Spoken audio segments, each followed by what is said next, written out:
On TV, on radio, and on your smartphone. This is TalkTV.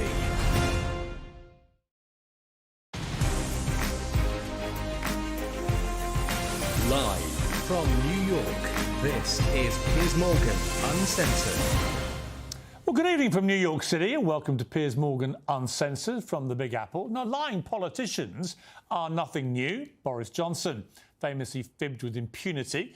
Donald Trump definitely has a problematic relationship with the truth. President Biden tells some absolute whoppers too, although frankly it's not always clear if he knows he's doing it. Well, my guest tonight might just top the lot. Congressman George Santos, elected a Republican representative here in New York last November, has been branded the biggest liar in the history of politics. I've called him out for this repeatedly on my show. So you can imagine my surprise when George Santos agreed to sit down with me right here in New York earlier today for a one-on-one exclusive interview about everything. What follows is an extraordinary interview in which I take on one of the most infamous political figures in the world right now, whopper by whopper. I ask him why he lies. I'll humor you this. I ran in 2020 for the same exact seat for Congress, and I got away with it then. I take him to task about falsely claiming to be Jewish. I'd always say, I was raised Catholic, but I come from a Jewish family, so that makes me Jew-ish. But he didn't come from a Jewish family. I ask him if he wants to come clean. He left a detailed voicemail saying that he was going to get a baseball bat, bash my husband's brains in, and I was going to watch it. Then he was going to splatter mine all over the floor, and he wasn't going to stop until there was nothing left. Extraordinary revelations from an extraordinary figure. It's a riveting interview with a man who's fibbed his way to global notoriety, and it ends up being something more like a confessional. I've been a terrible liar. I mean, would you be prepared to say that? Sure. Like I said, well, I've been a terrible liar on those subjects. So was he a Wall Street hotshot? Was his mother in the Twin Towers on 9/11? Did he graduate from college? Was he a volleyball star at that college? Did his grandparents survive the Holocaust? Is he even remotely Jewish? In a moment, I take George Santos through every one of his lies, one by one. But first, here's a quick look at the self-declared embodiment of the American dream. Who is George Santos? I'm George Santos, first-generation American, son of immigrants. George Santos, to me, is a bunch of lies. It's been a bad week for George Santos. Or as he calls it, a good week. He's a pathological liar. My grandparents survived the Holocaust. Embellishing is saying you got an A when you get an A-. Lying is saying you graduated from a college you didn't even attend. I never said I was Jewish. I said I was Jew-ish. Hey, guys, I'm Jew-ish. Remember, I was raised Catholic. The truth is, I'm a part-time Jew. And someone has to explain George Santos. Someone has to explain this phenomenon in case you've been living under a rock. My mom was a 9/11 survivor. She was in the South Tower, and she made it out. I am George Santos, Mr. Valder if you're nasty. The whole country is wondering what is the truth about George Santos. Joined now by Congressman George Santos. Well, I feel like I know you. You've become this extraordinarily well-known global figure, albeit not necessarily for the reasons you may have wanted. How are you dealing with all this attention? You know, Piers, becoming even well-known wasn't ever a desire, right? I ran for office to be a legislator, not to be a quasi-celebrity, as we jokingly say all the time. Washington, D.C. is Hollywood for ugly people. But, right. It's just been an adjustment, but just trying to get the work done. Look, the media is going to give me all this coverage. What I'll do is I'll use it to the advantage of uplifting my legislative priorities for the American people. So that's how I'm going to try to use that to my advantage at this point. How are you dealing with the complete loss of your anonymity? Now, what's it been like for you to be George Santos on the streets in America? Well, it's uncomfortable. Think about it this way. Just last night, my husband and I went out to the movies, and you know, as I'm walking from getting the tickets to get to the concession stand to get to the theater, That's George Santos. It whispers all across the movie theater, so it's just very strange, you know. Does part of you like it as much as part of you finds it uncomfortable? I can't stand it. And a lot of people think I love it. I just can't stand it. It's something I'm going to have to learn how to deal with because, as you said earlier when we were talking before taping, once that genie's out of the bottle, you can't put it back in. So you need to learn how to live with it, and just that's what I'm doing. If you'd known what was going to happen to you in terms of the ferocity of the attention, you know, you've got 8 different official investigations into you. You know, people have called you the biggest liar in the world. You know all this stuff. If you'd known what was going to happen, would you have still wanted to run for office? Absolutely not. Absolutely not. So me running for office was me trying to be a good servant to the American people, me giving back what I've been able to reap as a reward from, you know, this is the greatest country on earth, and I know we can agree to disagree on that Second topic. greatest. We succeeded. So I think it's the greatest country on earth, and I'm very thankful for it. So I just wanted to give back. But if I knew that it would come at this cost of sacrificing my safety at many cases and my privacy, I wouldn't have done it. Like I said, you're well known now around the world. In the UK, people know you, but it's not for the reasons, like I said, I suspect you would have wanted. Let me just ask you, I guess, directly, who is the real George Santos? I mean, you've even used a number of pseudonyms in the past. Who is the real George Santos? So it's a great question. My name is George Anthony DeVolder Santos. Pretty long name.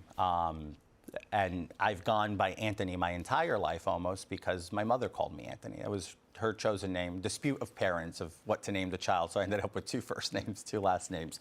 But George Santos I'm just a regular person, Piers. I'm flawed like every other human being. I've made mistakes. I've made strides. I've accomplished something that not many people are able to accomplish, which is to come from abject poverty and be able to make something and work something out for themselves. I have to sit down and endure people say things about me that are absolutely not true, or they're just making out of cloth because it fits a narrative, or some desperate journalist trying to make a career for themselves off of my name today. This is what I've become subject of desperate journalists trying to build a journalistic career for them. All right, let me stand up for the media. Please do. You've also been subject to proper interrogation because you're a congressman. Of course. You're one of the most important political figures in America, as any serving congressman is. And what the media has done is they've looked into your background, looked into your life, and they found a number of things which simply aren't true. And we'll go through some of it a little later, but I'm not sure blaming the media will fly particularly in your defence, because the media's done its job. You may not like it. It might be bruising. It might be ferocious. I think when the American media come for you as a politician, there's nothing quite like it in the world outside of probably the British media. So I'm not pretending for a moment it's been easy for you. But I do think it's a bit lame to blame the media. They've done their job, and you, if I'm honest, have made it easy for them. Of course. Look, I'm not saying they're not doing their job. There's a difference between doing their job and a difference between making a witch hunt out of something. The moment the story broke from the New York Times, it took me 3 days. It was right around Christmas. On the 26th of December, I sat on with the New York Post, had an hour-long interview. They decided to go out with barely any, if anything, of what I told them and just continue to go under the down spiral assumptions. I've tried to sit with many members of the media, like I'm doing with you now, and have a thorough conversation, but they're just not interested. They're not interested in covering de facto what actually occurred, what are facts. Well, I am. And all I would urge you to be is you may as well be completely honest now. Of course. Because I don't say there's any upside in continuing to fuel the media narrative that you're this terrible liar, right? So, you know, listen, I don't have a horse in the race. I'm not an American citizen. You're not my congressman. You don't serve me. It's not my hard-earned cash going on supporting you. So, in that sense, I'm slightly detached from this. All I can say is that in the UK, we're aware of you because there's been this constant running theme now for months on end that you tell a lot of whoppers, as we would call it, in the UK. And so I think it's a good chance, Congressman, to just try and work out where the truth lies. Because why not? There's a claim that you said you attended the Horace Mann School in the Bronx, New York, during your first years of high school, but had to leave in your senior year because your parents fell on hard times in 2008. Is that true? Did you attend that school? I attended it for a brief period of time and then went back to the public school system and then dropped out of the public school system and attained a GED. I was always very truthful of not completing high school due to financial difficulties. I mean, a spokesman for the school told CNN there's no record of you ever attending. Why would that be? I challenged to see what name they're looking under. If you look at my entire history of education, it was not under the name George Santos. So I just, what name did you attend that school? A variation. It was either George DeVolder or Anthony DeVolder. I wouldn't know. I was a minor. I don't know which way. CNN, I believe, checked all the variants of the names that you've used, and there was no record the school could find of you ever attending. I was there for 6 months of 9th grade. In what year would that have been? 2004. So for 6 months, you were indisputably at the Horace Mann School in the Bronx. Then moved into the public system, and then in 2006 I attained a GED due to just circumstances. Why would the school not be able to find a record of it? I don't know. What name should they be looking for? I would say George DeVolder. That's how it's on my GED certificate. When you got on the George DeVolder, Anthony DeVolder.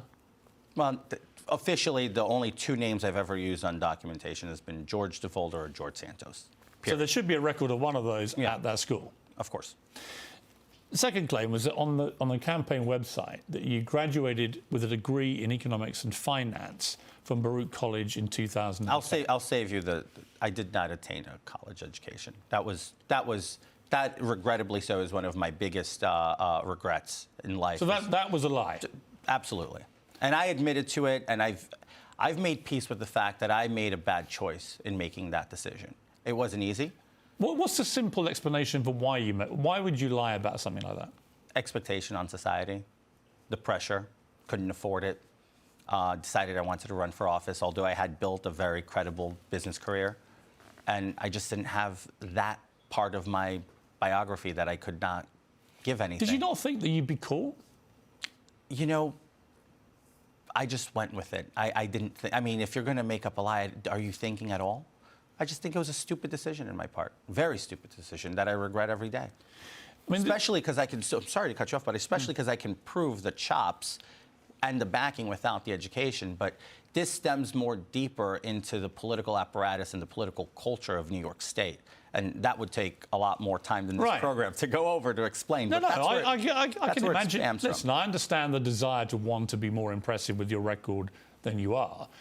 I'm bemused that you would be naive enough to think that you could run as a politician in New York in particular and not expect to get what happened to you, which is a massive comeuppance when they discover this stuff isn't true. Stupid. It was stupid. Well, coming next, did George Santos lie about his mother being in the Twin Towers on 9/11? That's coming up.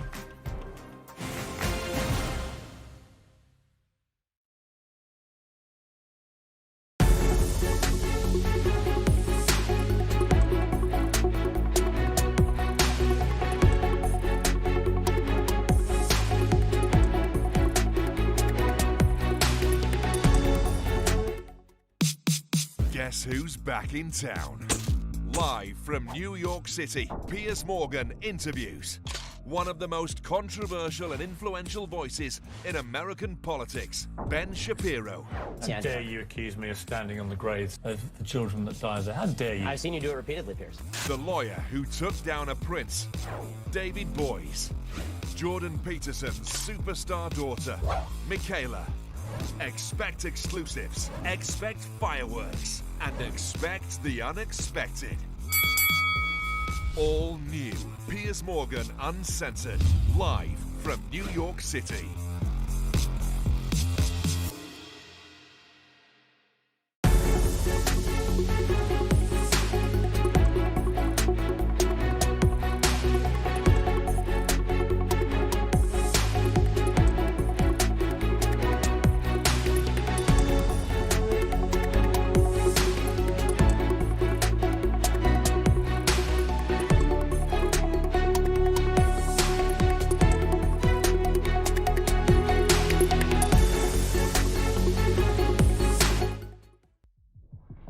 Passionate and always straight to the point.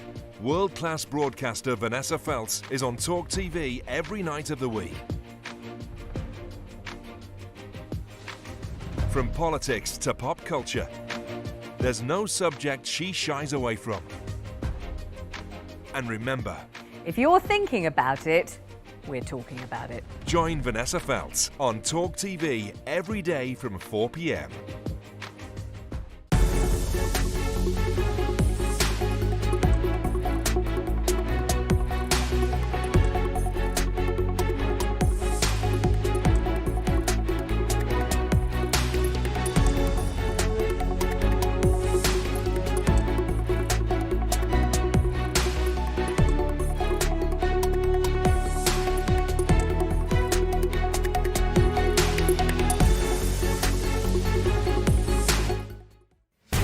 Britain's conversation. Oh no. With the People's Channel. No, what did I use? Every Little Helps. For God's sake, is nothing original anymore. It's finger-licking good. I'm loving it. Look, let's be honest. We don't have any fancy speechwriters here, but we do, and I promise you, discuss the issues that matter to you. Yes, I'm back. Talk TV, not with Morgan, just before him. Monday to Thursday at 7 p.m. Join me. Just do it. Well, that one too.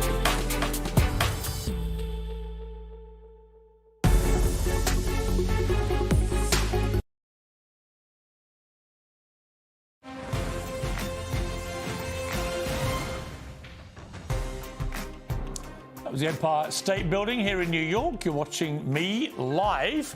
But we're going to go to the second part now of my incredible interview with notorious political liar George Santos, a New York congressman, who a little earlier today sat here as I asked him about some of his more controversial whoppers. One of which, perhaps the worst of which, if it turns out to be untrue, is that he claimed his own mother was in one of the Twin Towers on 9/11. But was she? You claimed on your resume to have gained a master's in business at New York University with a GMAT of 710, which would indicate academic excellence. But that's not true, right? Well, the reality is I don't know where that GMAT comes from. I never put that out on my website or my bio. But you didn't get a master's in business? No, but I'm just saying that... The GMAT was on your resume, I think. Which the resume was never furnished or supplied by me. Who supplied that? I have no idea where that came from. Well, someone did it on your behalf. I'm not saying no. I didn't supply it, and nobody associated with me supplied it. That came from the GOP, and I'm still trying to understand where that came from. But you never got a master's in business at New York University? No, like I said, no. Right. I mean, again, did you not think people would find this out? You know, Piers, not after You're not running to be like a reality TV star. No, I understand. Right? You know, if you were going on Celebrity Apprentice, which I went on, right, it doesn't matter. You can embellish stuff about yourself. Nobody cares, right? But to run for Congress of the United States and to just tell blatant lies about even your academic record, I'm just struck, not necessarily that a politician would lie, but that you would think no one would find out. Well, I'll humor you this. I ran in 2020 for the same exact seat for Congress, and I got away with it then, and I guess... Right. Well, that's honest. Stupid. So you thought, actually, they're not going to find out? No, I didn't think so. But to that effect, it's embarrassing. It's humbling to have to admit your faults as a human being. And I wish, genuinely, if the media put the equal amount of efforts and resources, and I'm not saying this as villainizing the media, but just let's keep it fair, on all 435 members of the House and 100 members of the Senate, I think the American people would have more clarity of who represents them in Congress. I'm not saying, I think the media, both at local level and national level, have pretty well been forensic about everyone that's in Congress, right? I mean, maybe not to quite the degree you've had to sustain it, because they knew with you they had basically a wounded animal, and if they kept going long enough, they'd probably find a load more. Right, it's human nature. I mean, you also claim to be a Wall Street hotshot who worked at Goldman Sachs and Citigroup. Your CV, again, your resume boasted of doubling revenue on a project at Goldman's. Is any of that true? So this is where the resume doesn't, where I can defend my work career. I work for subsidiary groups and outside of those companies. You never worked at Goldman's or Citigroup? Not at them as a direct employee, but I did work for them on the LPGP side through conference organizing, fundraising attempts, and marketing of those fundraisers. Right, but you weren't an employee then. You weren't a Wall Street hotshot, right? I can argue I've done very well in Wall Street. But not for Goldman's or Citigroup. Not directly for them. I mean, neither of them told the New York Times that neither of them had any record of you ever being employed. I've never worked directly for them. I was never on their books, but I've done work for them through other companies that I worked for. Yes, sir. Your campaign bio claimed you ran a foundation called Friends of Pets United in New York and New Jersey that saved 2,500 dogs and cats over a 5-year period. Is that true? That's true. But I wasn't alone in the operation. There was a multitude of people. We were all volunteers. I was the operator. I was one of the, I think we were 7 founders, if I'm not mistaken, between New York and New Jersey. My advocacy in animal welfare and animal rights it stems from my childhood. I've always very compassionate towards animals. I own 4 dogs at home. They're all rescues to one sort. I call it the home of misfits. They're all unwanted, 3 legs, heart murmur, issues like that. And now everybody is, after all the revelations about the organization, I wasn't in charge of any of the... I mean, the weird thing is there were no social media accounts for it, no tax... those were all deleted. Well, there were no the ones that anyone could find. No tax records, no evidence of the charity being registered in either New York or New Jersey. They did run one fundraiser with a rescue group in New Jersey in 2017, for which you charged a $50 entry fee, but the group which staged the event said it never received any funds. And I can attest that is not true. The funds all ran through the group, and the host of the facility was who was in charge of all of our filings. So this came to a surprise as much as to me. But what happened to the tax records, to the social media accounts? I wasn't in charge of any of that. It was never set up as a charity even. Well, I wouldn't know that. I was the operator. I was the guy putting cats out of the streets into my car, taking them to get... I understand that, but so I wasn't in charge of that. I know, but when you say you're the operator of this foundation, and there's literally no record of any of it, it doesn't lend much credibility to your operational skills. Like I said, I wasn't part of the administrative part of the group. We were 7 people. Everybody had their own tasks. My task was, George, go pick up this dog, go pick up this cat. That was my task. Go deliver this adoption. And that was my involvement with the organization, and I quite frankly did it well. I still get a lot of message supports from people who adopted from us during the period of time I was involved. Who would have all the records? I don't know who would have all the records. I mean, one of the 7 people that you work with? I would assume somebody has the records. Let's turn to, I mean, I think some of the stuff like that is an arguable point, potentially. Some of the stuff about your family life has caused, I would say, more offence if, as people believe, it wasn't true. And I want to turn to something that's obviously very personal to you, and that's your own mother. And this question of whether she was working, as you claimed, in her office in the South Tower of the Twin Towers on September the 11th, and then passed away, as you said, a few years later when she lost a battle to cancer. Now, there is no record of your mother, Fatima de Volder, ever having worked in the Twin Towers. So was that true? That's true. Why is there no record of her working there? I don't know where people are looking or what they're looking for. But there is, as you know, because of what happened afterwards, there's a record of everyone that worked there. There's no doubt about who worked there. I'm sorry. Well, there's no doubt about who was working. There's no doubt of who worked in the buildings on the... There was a full record done of everybody. Yeah, no, I'm very aware. So the way that I look at this, and I've rest this case before, and respectfully, please, I won't debate my mother's life as she's passed in 16, and I think it's quite unsensitive for everybody to want to rehash my mother's legacy. Well, okay, but hang on. Here's what I would say to that. They're only doing that because you put this on your campaign website. I think if a politician is going to use the fact of his mother's death on as a result... She didn't die on 9/11. She died a few years later. It was actually 15 years later. 15 years, yeah. But you're going to claim that she was in one of the towers on the day of that terror attack. I don't think it's unreasonable for the media to investigate that, to see if it's true. I agree. And there is simply no evidence that your mother ever worked at the World Trade Center at all. And the NBC News looked into this and said the only known employer she had was at an imports business in Queens that folded in 1994. New York Times said she worked as a nurse in Brazil. Two genealogists found documents that said your mother returned to Brazil by September 2001, and she was actually not even in America at the time. She applied for a visa to enter the US in 2003, stated in the application she hadn't been in the US since 1999.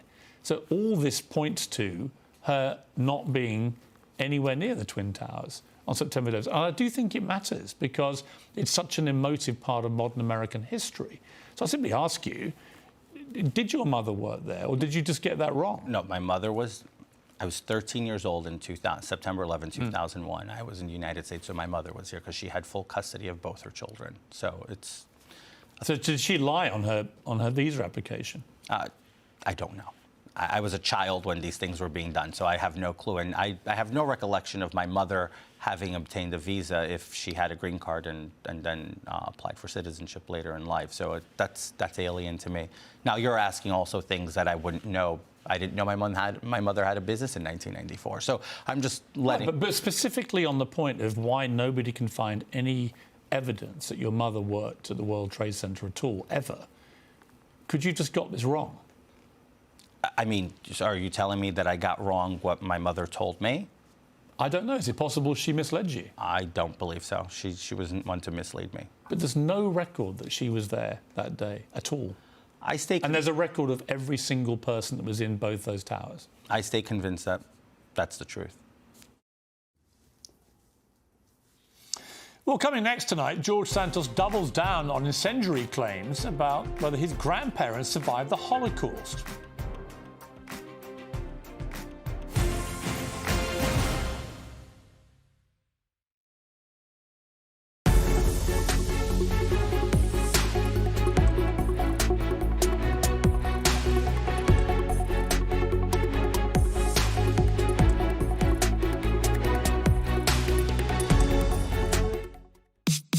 Guess who's back in town? Live from New York City, Piers Morgan interviews one of the most controversial and influential voices in American politics, Ben Shapiro. How dare you accuse me of standing on the graves of the children that died there? How dare you? I've seen you do it repeatedly, Piers. The lawyer who took down a prince, David Boies. Jordan Peterson's superstar daughter, Michaela. Expect exclusives, expect fireworks, and expect the unexpected. All new Piers Morgan Uncensored, live from New York City.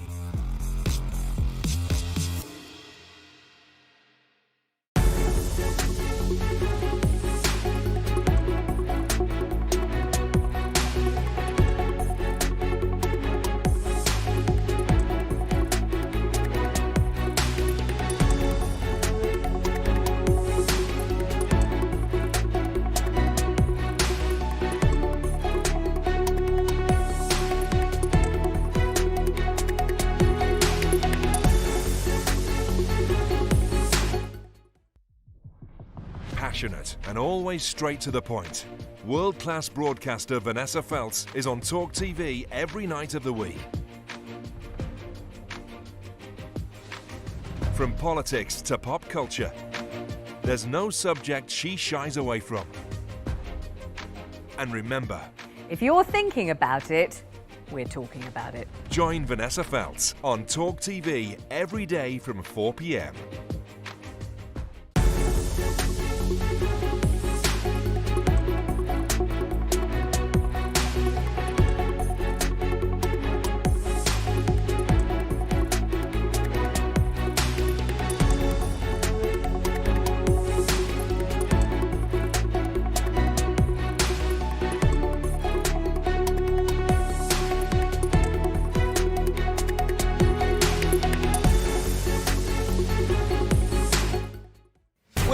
Britain's conversation. Oh no.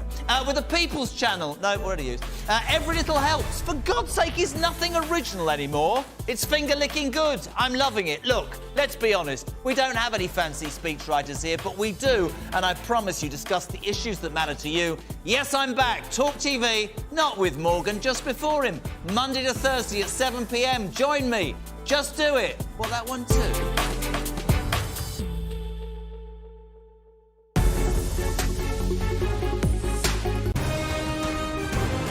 This is TalkTV.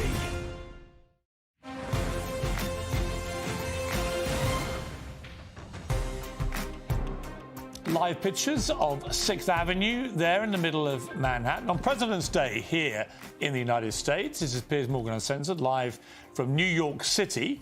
A little early today, I sat down with embattled congressman and prolific fibber, George Santos. And one of the most serious claims about him is that he fabricated an entire Jewish heritage, including falsely claiming that his grandparents survived the Holocaust. Here's what he had to say. You claimed in a Conservative podcast in May 2022 that your grandparents survived the Holocaust. Your campaign bio again claimed that they fled persecution during World War II. And you told Fox News that you have Ukrainian heritage on your mother's side. Now, again, multiple family records show your maternal grandparents were born in Brazil, and a genealogist told CNN there's no sign of Jewish and or Ukrainian heritage and no indication of name changes along the way. So this is the one that I'll battle to my grave, to the point that I've already ordered those DNA test kits, and I've done 4 of them so far, and I'm just waiting for their returns, and I'm very curious to share those with everybody, because I grew up with the story was my grandfather was born in Ukraine when it was part of the Soviet Union, migrated to Belgium, met my grandmother. In 1940 or 1941, they fled to Brazil, where they falsified a lot of their documents to claim they were born there. And now, look, we're talking about a time in history where this was a very common occurrence in the name of survival. And this has happened to other people, and they were able to uncover it. And then apology letters were written. I've seen this happen in the community, in the Jewish community, in organizations. And I will be that same story, because I'm working on that right now. OK, but you would understand that if that wasn't true, if your grandparents hadn't survived the Holocaust, that would be a pretty awful thing to. That would be why would I play with that? Well, that's you know, I'm one of the most staunch pro-Israel, most staunch pro-Judaism people in Congress today. Well, so much so you claim to be Jewish, but you're not Jewish. I never claimed to be Jewish. I've always made a party favorite joke. You claim to be Jewish, half Jewish, a proud American Jew, a Latino Jew, and a non-observant Jew. They're all direct quotes from you. So but you're not. You're a Catholic. Like me. I'm a Catholic. Pierce, I've always made this as a party favorite joke, and I've done it on stages across What's this country. funny about falsely claiming you're Jewish? No, not falsely claiming I'm Jewish. I'd always say I was raised Catholic, but I come from a Jewish family, so that makes me Jew-ish. But again, it's always been a party favorite. Everybody's always laughed, and now that everybody's canceling me, everybody's pounding down for a pound of flesh. Because you're not Jewish. Well, I never said I was. I've said you were. And I would always say, but my grandparents are Jewish on my mother's side, so I'm Jew-ish. That was always a joke. Everybody used to laugh it up. I said it to a room with 1,000 people in November. People were hysterically laughing. It was funny to them. They loved it. I don't think Jewish people find it funny. They were Jewish. I was in a room with the Republican Jewish Coalition. Do you think Jewish people find it funny that a US congressman who's a Catholic with no apparent background of any Jewish heritage whatsoever, other than you say you have it, no one can find it?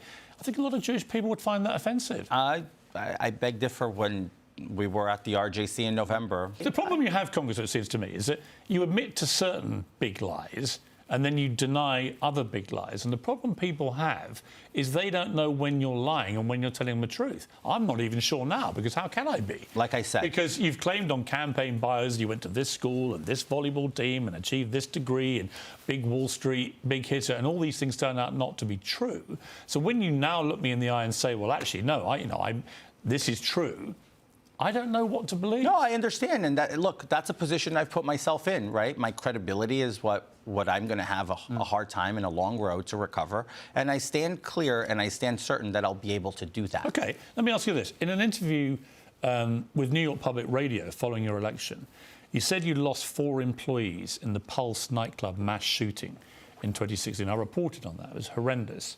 But none of the 49 victims at that Orlando club worked at any of the companies that you've named in your biography. You said you lost 4 employees. Those are the people.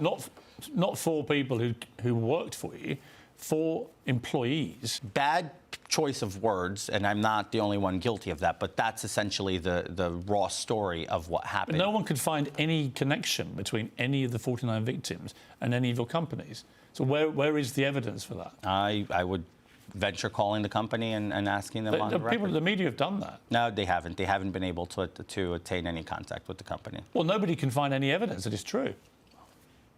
Like I said, I'm reporting based on what was reported to us that morning. You angrily denied. This is another one where it's quite interesting because I don't know why you would deny it when it was clearly turned out to be true, particularly after all the fury that had gone on. But you angrily denied being a drag artist after a Brazilian drag queen posted a picture of herself with you. You said the most recent obsession from the media claiming I'm a drag queen or performed as a drag queen is categorically false. It is. It's not, though, is it? Piers. Seen the pictures. Hold on. I go out. So if I was a drag queen, I was the poorest drag queen in the world because I had one outfit in one day. I'm not saying you were the shortest lived career. I'm not saying you were a good drag queen. I'm just saying you clearly dressed up in drag. Once. Well, sorry, okay. So it's like me saying Giuliani I'm not a murderer. I only killed one person. No, I understand. But Rudy Giuliani dressed up in drag. It's not a what about it. Is he a drag queen? I've got a lot of questions for Rudy Giuliani. Here's my point. You dressed up in drag. Look, here's my point. Here's my point. Why deny it? I didn't deny. Why attack the obsessive media for publishing a truth? Because the media is not telling the truth. The media is portraying to the American. You just admitted they are. They're portraying to the American people that I'm a drag performer, a career drag queen, which is offensive to drag queens, by the way. And I'm pretty sure most of the drag queens in New York City would agree. Here's why they think that. Not just because you've admitted you dressed up in drag, but a 2011 Wikipedia bio for a user named Anthony DeVolder, one of your pseudonyms, claimed that following a successful drag career, you landed roles on Disney Channel shows like Hannah Montana and a role in a movie called The Invasion starring Uma Thurman. Now, either you did that under your pseudonym, which you have told me you use, or somebody has gone away and created their own Wikipedia bio using one of your pseudonyms to invent all this. Why would they do that? I had no notion, idea, or even... I didn't know this Wikipedia page existed. Why would someone invent you and pretend to be you in 2011? Everyone knows who you are. I'm making this very clear. I have no clue. I have no ownership of that page. Weird, though, right? Weird. Someone... Piers. This is 12 years ago. Piers, my point to you... No one knows who you are. I never tried to be an actor, never pretended to be an actor. B, I was never a career drag queen. I did once. I dressed up in drag. Once we've seen photographs. I mean, is it likely... I mean, again, look, I don't care if you dress up in drag. Doesn't make any odds to me. Why do I care? Look... Here's my question for you. A, it's unlikely you did that only once, if I may be so bold as to suggest that. You can say that. It's just that only once have we got photographic evidence, right? Piers, I think it's just, to me, it's almost amusing that people are trying to fight me of being something that I'm not, that, quite frankly, if I were to say, oh, yeah, I'm a drag queen, that would probably give me redemption points, which I'm not willing to take it, because then I'd be admitting to a lie just to cover myself for the media. So I feel like what you guys want me to do is admit to something I haven't done. Let me tell you what I want you to do. I simply want you to be honest. I don't give a damn. Well, that's what I'm trying to tell you here. Well, listen, I think... I'm being very to your credit, you have come in here, right, and you've sat opposite me, and we're going through all this, and you're giving me answers, right? And that's to your credit to do it. You didn't have to, so I appreciate you doing it. But you reportedly told donors you were a producer on Spider-Man on Broadway. Is that true? No, I never said that. Not true. I never said that. I'm still trying to ask. I've asked the reporters, tell me who the donors were that I actually... So that's categorically untrue. I never said to anybody I produced a Broadway show, and if you look at the timeline, I think I would have been 21 years old. Well, you've claimed a lot of things in your life, Congressman. 1 month after you were elected, you claimed on a Brazilian podcast you'd already suffered an assassination attempt and that you described being mugged on Fifth Avenue in 2021. I was mugged on Fifth Avenue in 2021. Was there any police record? No, there was no police record. You didn't report it? There was no police in sight. 2021, this was a zombie land out here. Oh, but did you report it? No, I did not. I got up, went into the car, defeated, upset, because I had experienced one of the most horrific what happened things. To you? They took my briefcase and my shoes. Who did? 2 guys. Your briefcase and your shoes? That's it. They jumped you on Fifth Avenue? That's it. I was crossing the street, not 5th, pardon me, 6th. And if that reported 5th, right. 6th, because I worked on 55th and 6th Street on the A and B building. To the police? You know, Piers, I don't know. I felt defeated, embarrassed. I'm a 6-foot-tall guy that couldn't defend himself from a briefcase in my shoes. Do you know how humiliating that is? Do you know how much fear gets instilled in you? I just finished running across the street into the garage where my car was parked, picked up my car and left. I'm lucky my phone was in my pocket so I could, just do the phone payment or else I wouldn't have money to take my car to the garage. And what about the assassination attempt? When was that? It wasn't an assassination attempt. It was a death threat. This is poorly translated Portuguese to English language. It was a death threat? It was a death threat. It was several death threats. Nobody tried to kill you? No, and I've never claimed somebody tried to kill me. These were several, we had a several series of death threats following. So this Brazilian podcast has you saying already suffered an assassination attempt. That's been badly translated. This is poor translation. So we go back and we listen to the original. Please do. It wouldn't have you saying you'd already suffered an assassination attempt. I encourage you. Yeah? Yep. So it wouldn't have you saying those words? It has me clearly saying that I suffered death threats throughout the process of running for office, something along those lines, but no assassination attempt. Okay, look, here's the thing. Here's the reality. Congressman, here's the thing. You may as well just be completely honest now. Well, that's what I'm being. I'm telling you, I'm not going to rehash throw it. yourself to the public, to their mercy, to say, I've made up all this stuff about myself, right? I'm incredibly sorry, and I've fallen the sword of your forgiveness. Because you're now facing 8 different investigations. Who knows where they're all going to lead? There's all these questions about your financing, your campaign expenses. All of it on the face of it looks dodgy. But your biggest problem is going to be persuading people of what the truthful answers are. I have a question for you, though, and if I may. 8, you say there's 8 investigations. I haven't seen a formal investigation be open yet. The media keeps portraying to the American people that I'm being investigated through the wazoo, and that's all I keep asking. At least report it factually. Just please tell the people, because what this alludes to is people thinking that I'm a criminal, that the DOJ is coming after me, and then we start receiving, again, death threats at my office. Just 2 weeks ago, we had a credible death threat from a man with a rap sheet, as long as you can think of, from the state of Florida, calling us and leaving the man was so psychotic. Saying what? He left a detailed voicemail saying that he was going to get a baseball bat, bash my husband's brains in, and I was going to watch it. Then he was going to splatter mine all over the floor, and he wasn't going to stop until there was nothing left. Well, the genius left a voicemail on my office number. We sent it to Capitol Police. They did their job. They found him. He has a rap sheet. He's been arrested and charged? Well, no, I don't know where the point of the investigation is, but I know who he is. I have his rap sheet. The Capitol Police know who he is. This is something that's highly concerning to the safety of me and my family. It's not the media whipping up the anger against you. There's so much sensationalism. Right. Well, that's why it's been good for clarity on this. One of the more serious allegations against you, I felt, was that you stole money from a disabled veteran who contacted you to help fund life-saving surgery for his service dog. This is a man called Richard Osthoff. He says that you raised cash on GoFundMe but refused to hand over the money. And AP says the FBI is now investigating this. What is the truth of this? I've never met this man. I've been abundantly clear. I feel for him. I feel for his story. I am as compassionate and as passionate about helping veterans and animals as the next guy. When I read this, it hit me like a bag of bricks, because I don't know him. And most people who know me, who truly know me, Piers, knows that if he had met me, his dog would have received the surgery. He wouldn't be homeless. The fact that he was homeless and anybody trying to help him wouldn't address the homeless issue was a bigger problem for me. And I mean that wholeheartedly. So you never set up a GoFundMe page? I've set up dozens of GoFundMe pages. No one will find one that relates to this particular thing. Let me make this very clear.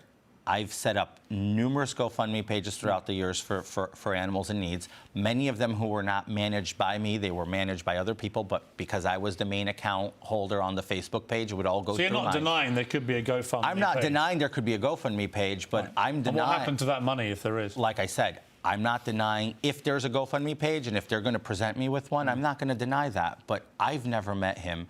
I've never took on this case, and I never took the money from his dog. Well, next tonight, the final part of this extraordinary interview. Will Congressman George Santos apologise for being a terrible liar?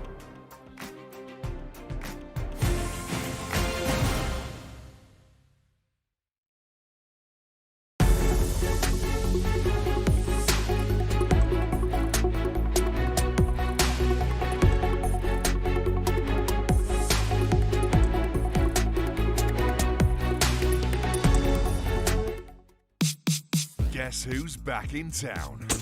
Live from New York City, Piers Morgan interviews one of the most controversial and influential voices in American politics, Ben Shapiro. How dare you accuse me of standing on the graves of the children that died there? How dare you? I've seen you do it repeatedly, Piers. The lawyer who took down a prince, David Boies. Jordan Peterson's superstar daughter, Michaela. Expect exclusives, expect fireworks, and expect the unexpected. All new Piers Morgan Uncensored, live from New York City.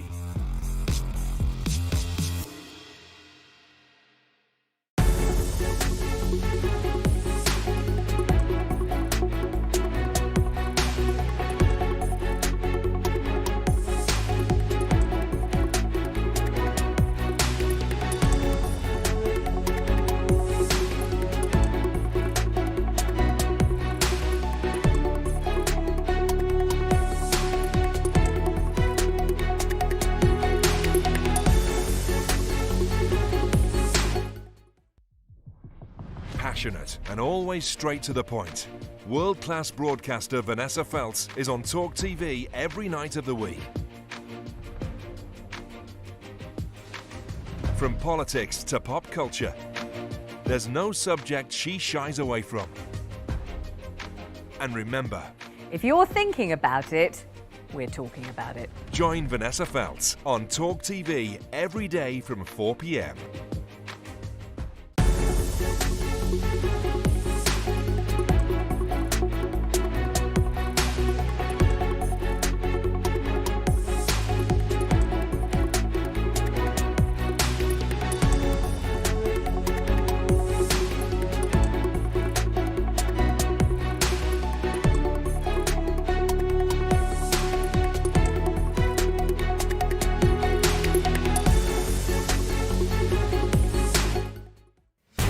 Britain's conversation. Oh no. With the People's Channel. No, what did I use?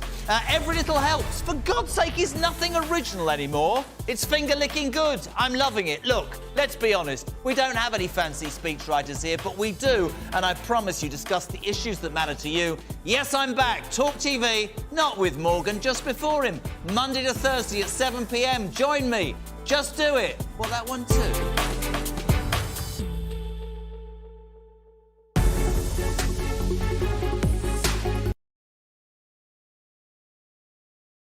Well, coming up on The Talk, Nicola Bulley's family say we can let you rest now after the 3-week search comes to an end. Prince Harry's legal row with the Home Office cost the taxpayer £300,000. And even the Prime Minister now speaks out over Roald Dahl's books being rewritten. All of that coming up at 9 o'clock.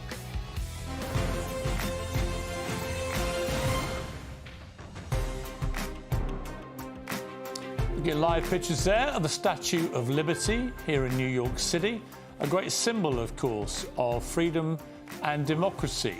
And appropriate that President Biden is today in Ukraine with President Zelensky. He's just left, in fact, but was there this morning, defending and helping Zelensky and the Ukrainians defend democracy and liberty and freedom. Good for him. Well, in my last part now of my remarkable interview with Congressman George Santos, the big remaining question really was simply this.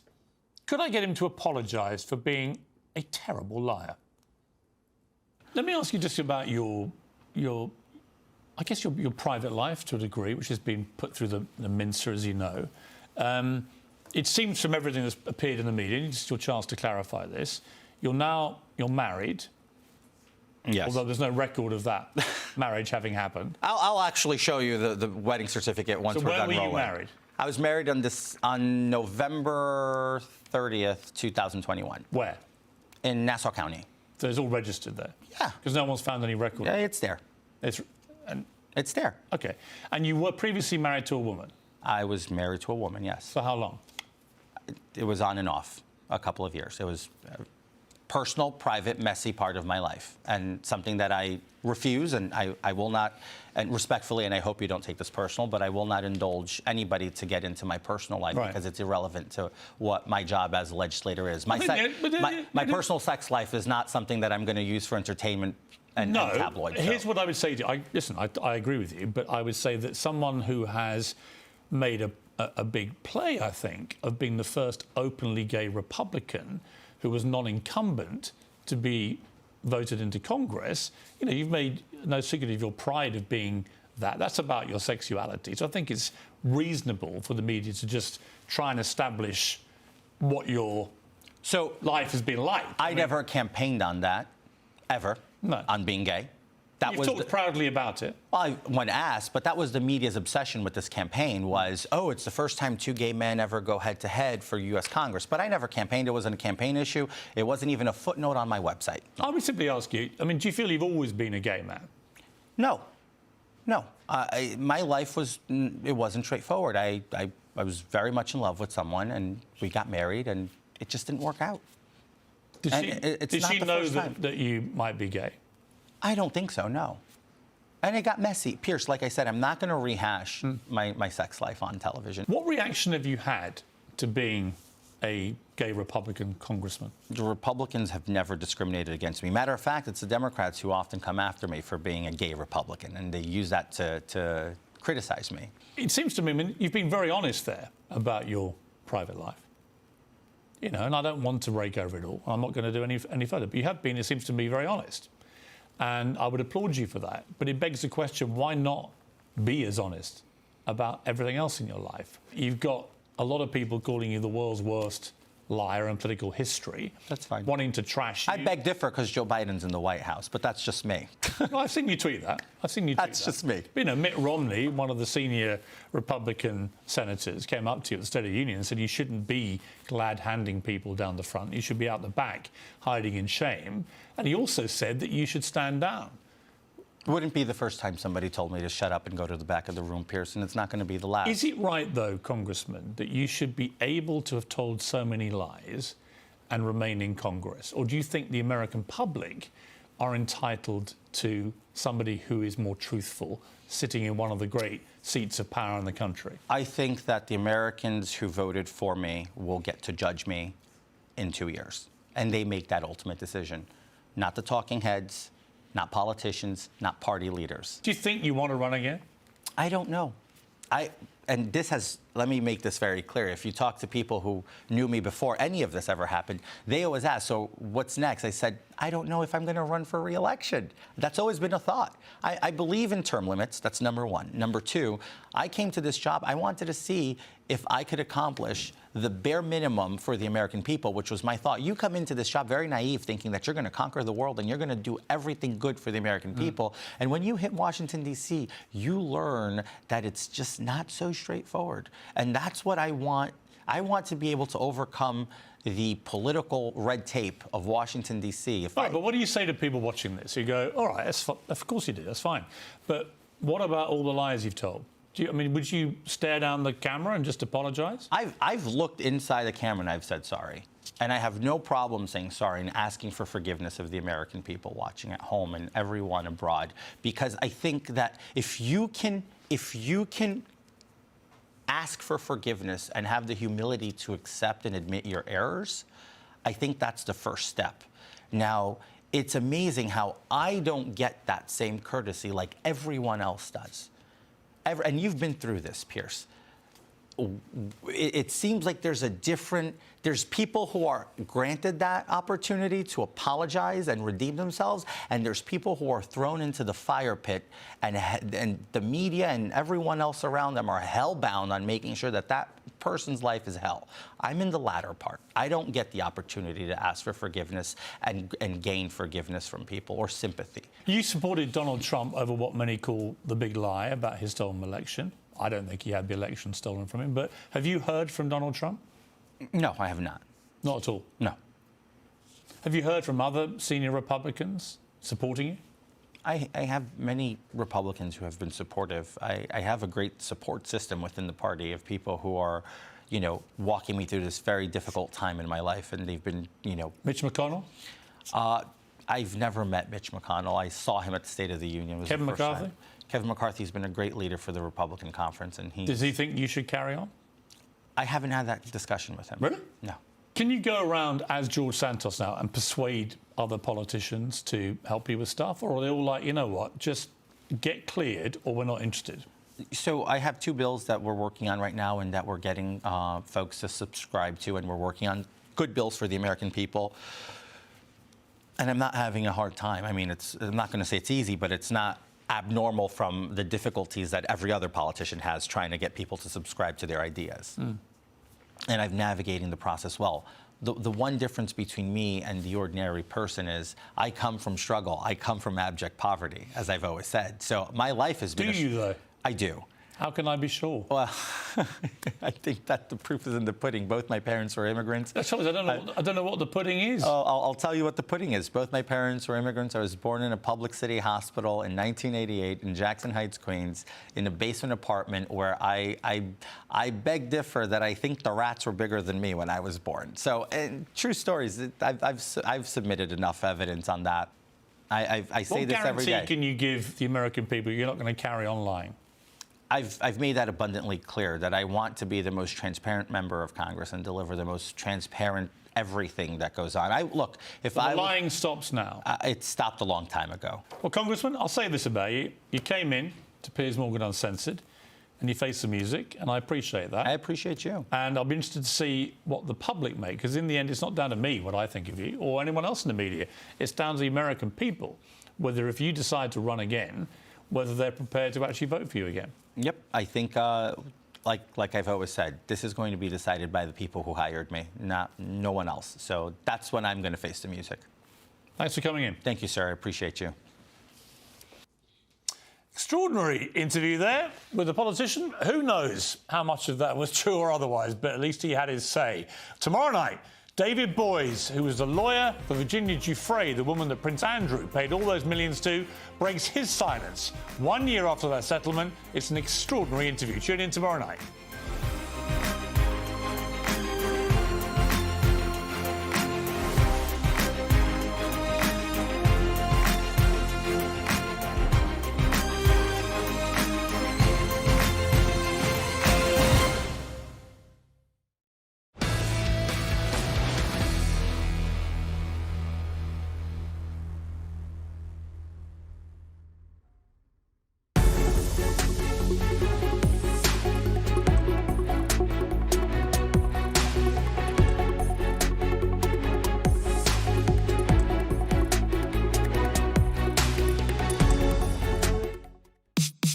Guess who's back in town?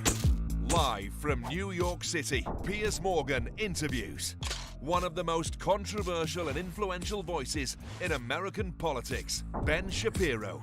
How dare you accuse me of standing on the graves of the children that died there? How dare you? I've seen you do it repeatedly, Piers. The lawyer who took down a prince, David Boies. Jordan Peterson's superstar daughter, Michaela. Expect exclusives, expect fireworks, and expect the unexpected. All new Piers Morgan Uncensored, live from New York City.